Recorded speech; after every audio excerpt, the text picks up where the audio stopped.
It's Talk Point again on Lagos Television, and my name is Omololu Rosonwu. Today on Talk Point, our focus is how to curb terrorism in Nigeria.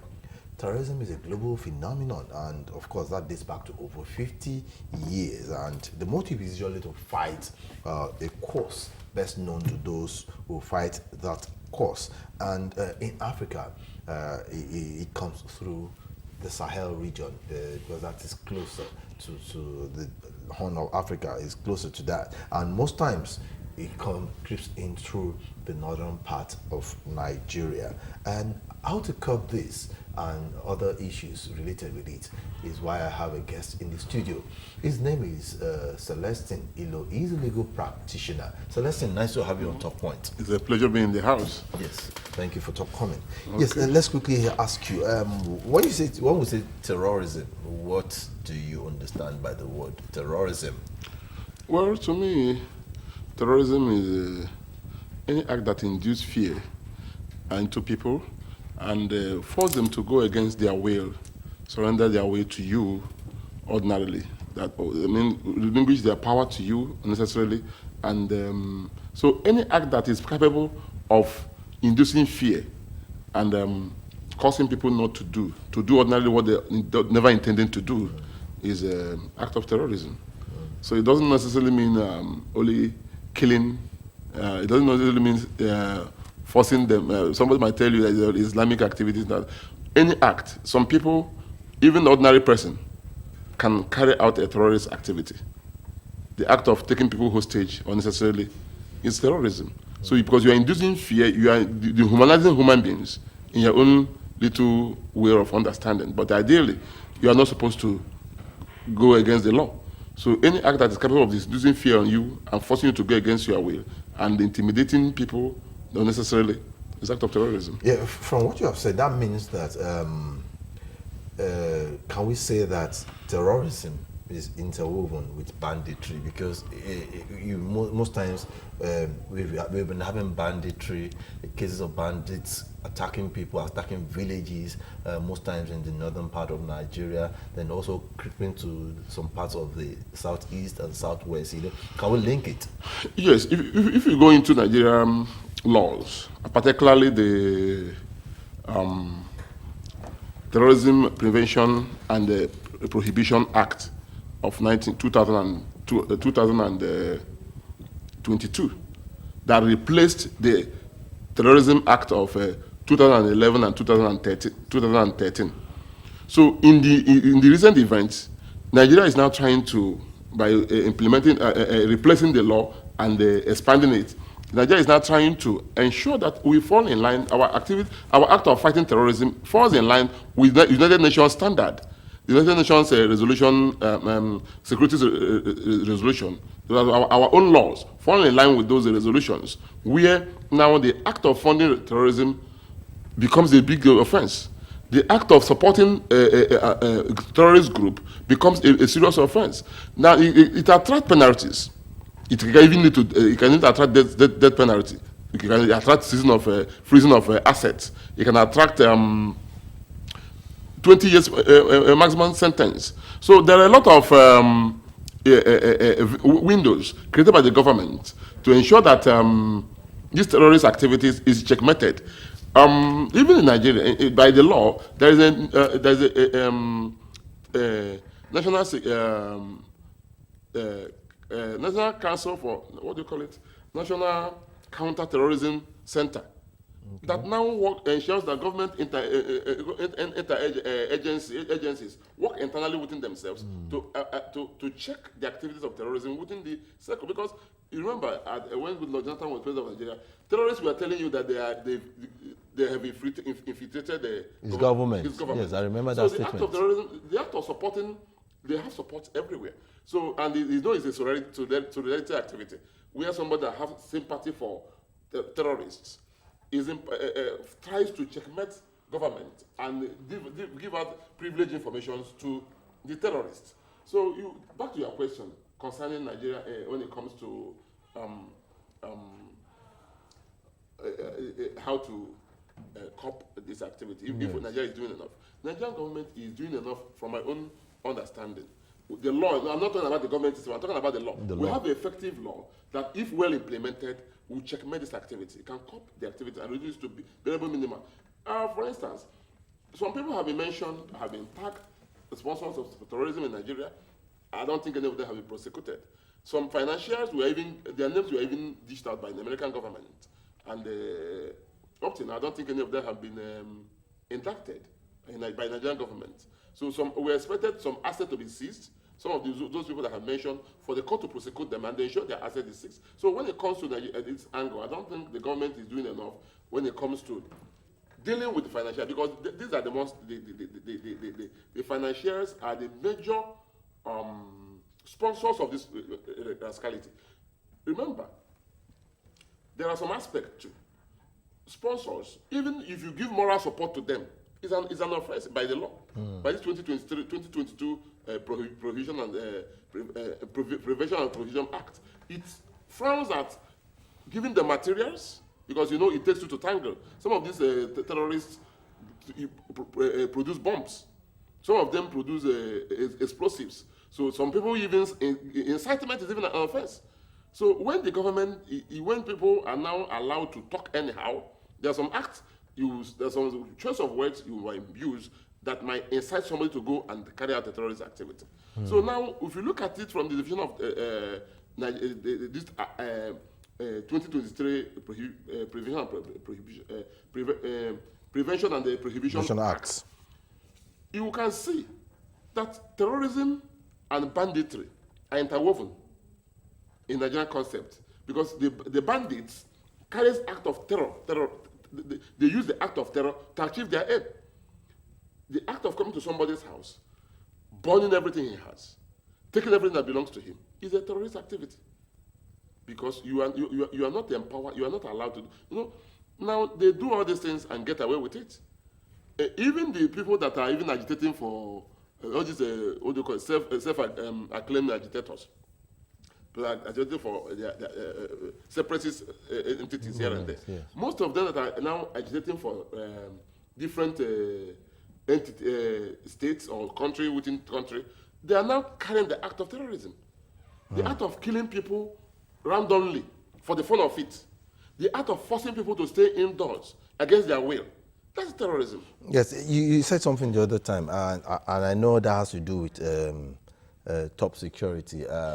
Don't you think that the government of, or let me just say the government, the foreign governments have given to Nigeria, don't you think they're doing underground work rather than mentioning? Because we see these days that terrorism is being curtailed across, it has dropped, banditry has also reduced compared to what we used to face. Well, I can say, because for certain that you are correct in your assumption, that the government is doing more of internal checkmates than exposing the whole thing to the general public. But ideally, we expect to see them in court. Because when they say somebody has been indicted by the state like America, giving you a list of terrorist sponsors in Nigeria, financing terrorism in Nigeria, we expect the court to take it up, the Attorney General of the Federation to take it up and ensure that those people are prosecuted and treated as terrorists. But in a situation where how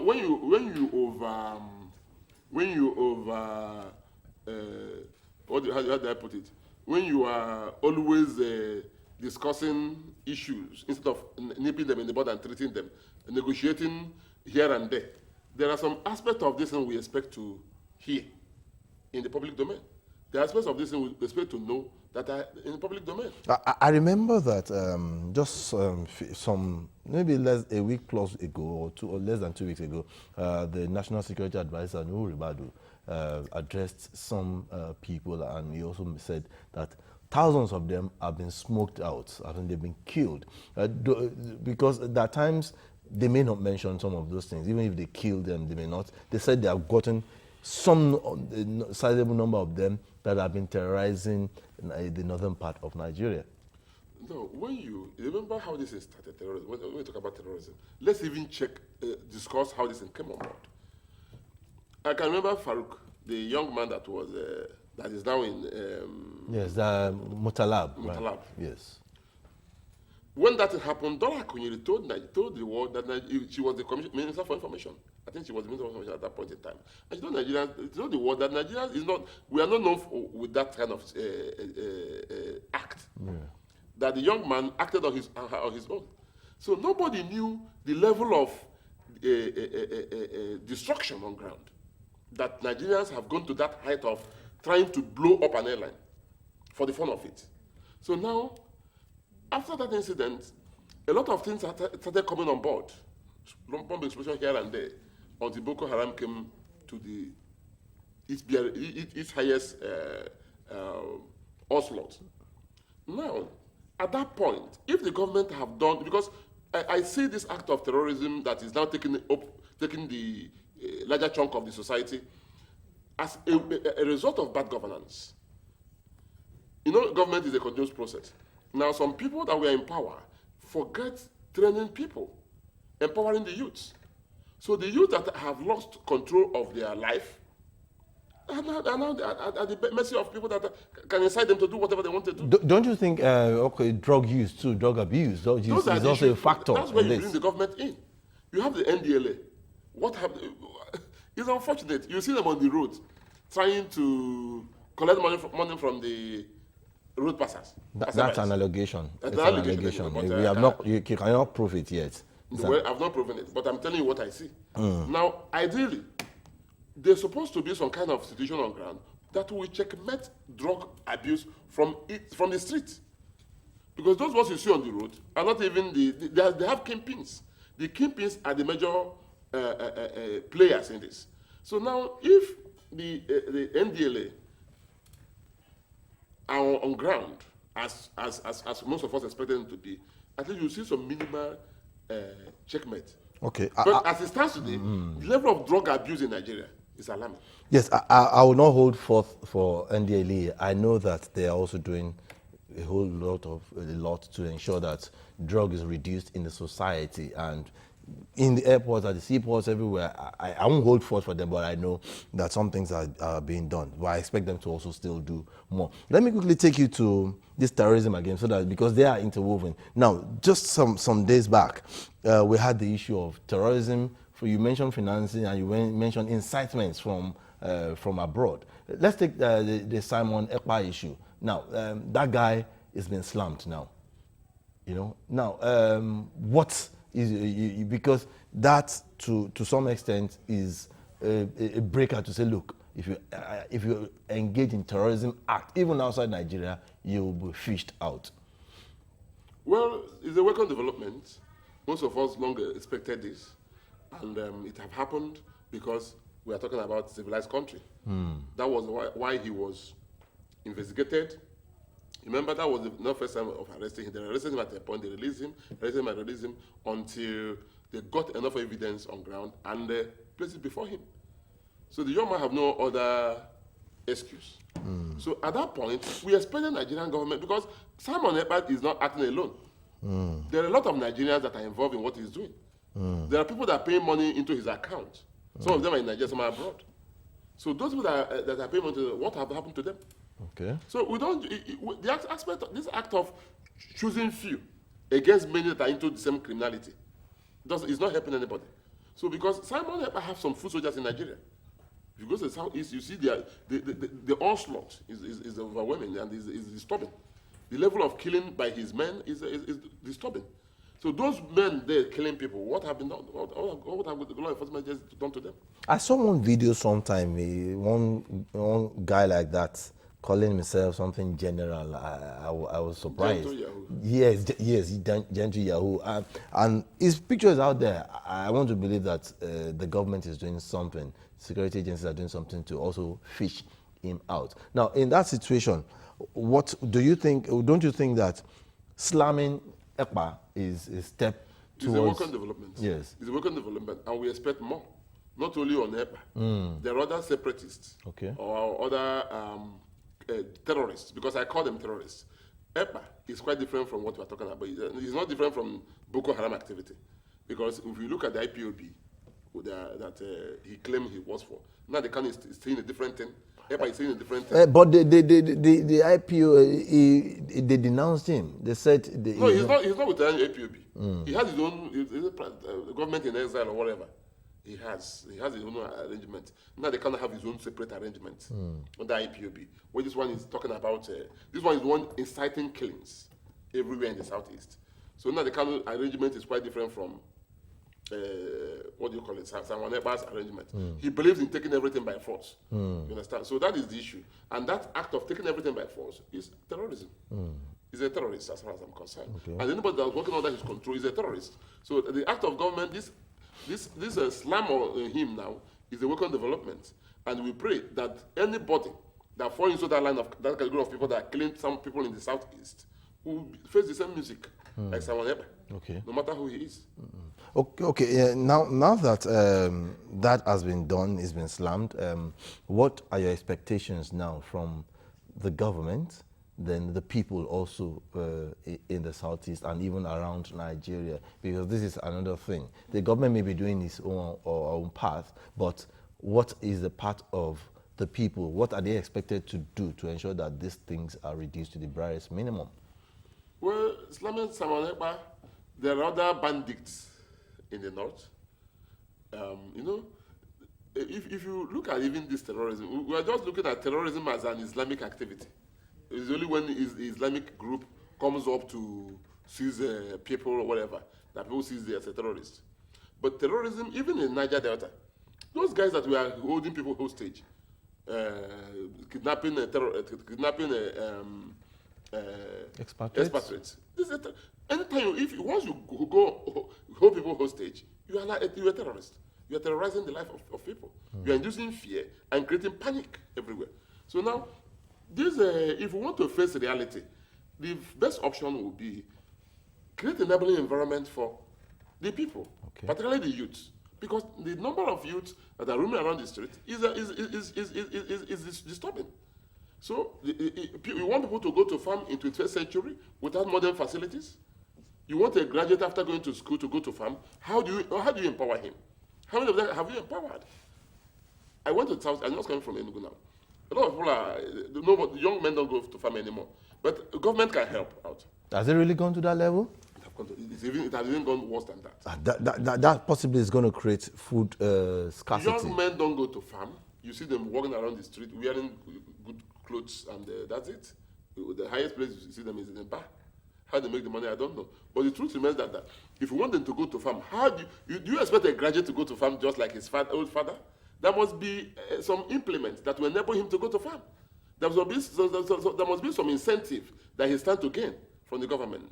If you create grants for them, create tractors, even those ones that study agriculture as a course or even agri-economics, they can't even operate because the environment is not clear. Instead of government to buy, this act of government buying keke marwa, kurupe, and okada for people, why not force them to create cooperative society across all the local governments?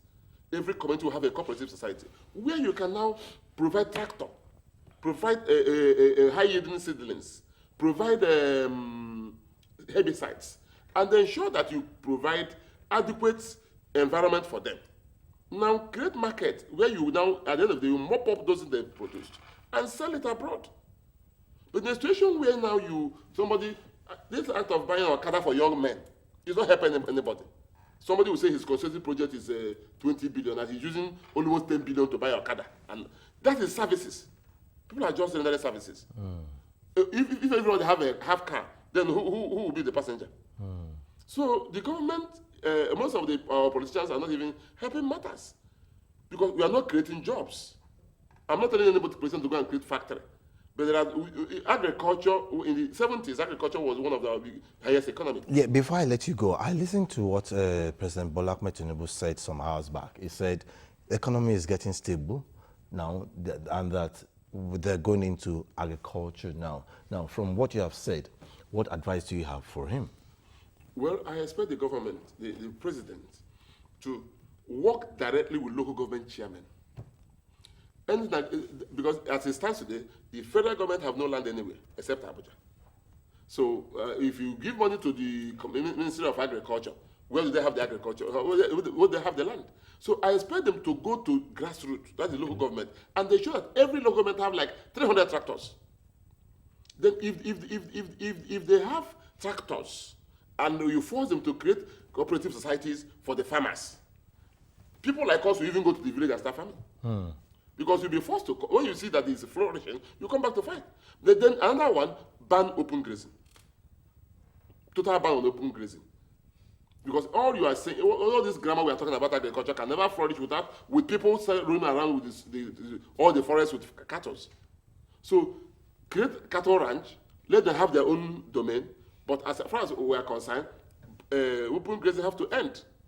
So if we end open grazing and enforce agriculture at the grassroots level, that's the local government, ensure that every community have a farm settlement, create enable environment for them. If you have a farm settlement where you have good lights, water, young men will go to farm, knowing fully well that once they produce, whatever they produce will be mopped up by the government.